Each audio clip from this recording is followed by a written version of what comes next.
नमस्कार। जितेंद्र नाथ मिश्र। उड़ान।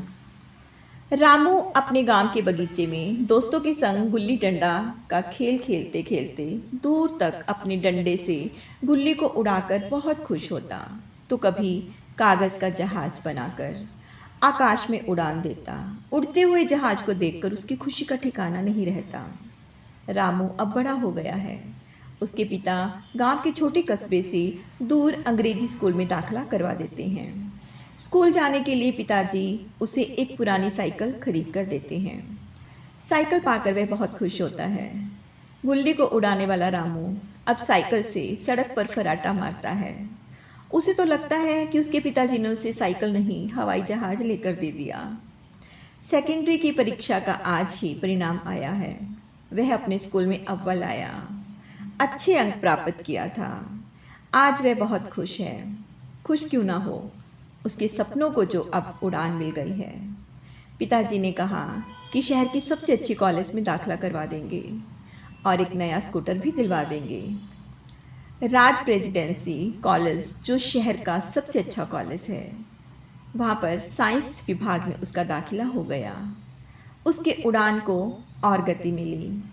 कुशाग्र बुद्धि का तो था ही वो। देखते देखते ही इंटर की परीक्षा भी पास कर लिया। उसकी चाहत थी एरोटेक्निक इंजीनियर बनने की। पहले ही प्रयास में उसका दाखिला आईआईटी रुड़की में हो गया। सभी सेमेस्टर में वह टॉप किया। उसका चयन भारत की प्रसिद्ध रक्षा संस्थान सेल में हो गया। अब उसकी ज़िंदगी वायुसेना के भिन्न भिन्न प्रकार के विमानों के बीच गुजरता। कभी कभी सैनिक विमानों में भी उड़ता, पर वह संतुष्ट नहीं था।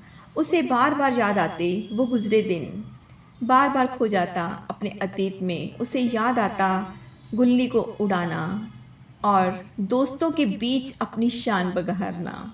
उसे कुरेदते हैं शाम का वह समय जब वह छत से पतंग उड़ाता। दूर बहुत दूर तक उसकी पतंग हवा में कलाबाजी करती, दूसरे के पतंग पर प्रहार कर काट देता और फिर उस पतंग को अपनी पतंग में फंसाकर अपने पास ले आता।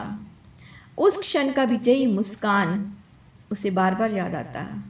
कभी कभार जब वह अवकाश लेकर अपने गांव जाता तो गांव के बच्चों को गुल्ली डंडा का खेल खेलते देखता तो घंटों खड़ा हो बच्चों को खेलता देखता और ढूंढता अपने बचपन को और उदास हो थके पांव और बोझिल पग वापस अपने घर आ जाता। उसकी माँ और पिताजी बार बार उससे पूछते कि बेटा क्या बात है, तू उदास क्यों रहता है। वह क्या कहता, वह चाहता है उसका बचपन फिर से आ जाए। एक बार फिर वह ख्वाब की दुनिया में एक लंबी और लंबी उड़ान भरे। धन्यवाद।